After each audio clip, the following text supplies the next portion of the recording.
Nonsensicalness, a podcast about nonsense. Brought to you by Crumifyit. Visit youtube.com/Crumifyit.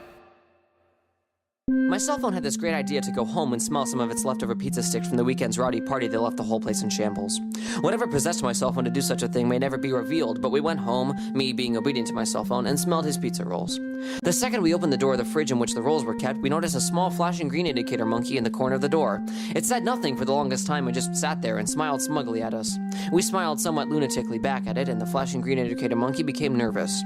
Before too long, the flashing green indicator monkey opened its huge mouth and swallowed my cell phone whole, and without another word, grabbed all the pizza rolls it could carry with its tongue and promptly spat acid at the nice wool kitchen floor. A hole opened and the flashing green indicator monkey jumped in.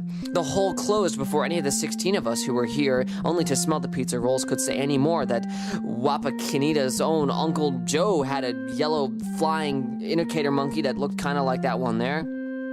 And from that point forward, none of us ever saw my cell phone again. That is, until one night when I awoke to the sound of running sewage. I sat up, and there it was, the sparkling sight of an old rotary telephone switchboard. The operator was nowhere to be found, but I took one of the cords and plugged it into the socket. Suddenly, a rotary telephone came out of the wall and started ringing.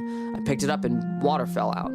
I looked down, and the water started forming words like get, and food, and remarkable, and understanding, and even things like orange and happy. All of the words came together like they were dancing, but to a really bad song. Soon, each of the water words pulled out a piece of pizza roll and started smelling it like the day was never going to start again. And that's when I realized that the water words were from the flashing green indicator monkey, and it was a ransom for my cellophone. I quickly pulled my bathtub into my bedroom, and the water jumped into it, like I knew it would, because I've had prior experience with things like this. And I too jumped into the bathtub, but I had already changed into my bathing suit by this time. I pulled the plug and all the water, and I swirled around for a few moments, then whooshed down the drain. I landed in a grassy spot in the middle of a metallic stand surrounded by the infernal dancing water. And the flashing green indicator monkey. It was there too, with the cellophone that was attached to a pull string. And it was not mad, so I was afraid to go and touch it, but I knew it was mine. But I built up enough courage and stepped forward. All the movement on the stand stopped. I gulped. I touched the cellophoniacy, and the entire bottom of the stand broke, and the flashing green indicator monkey fell apart, and the entire world exploded!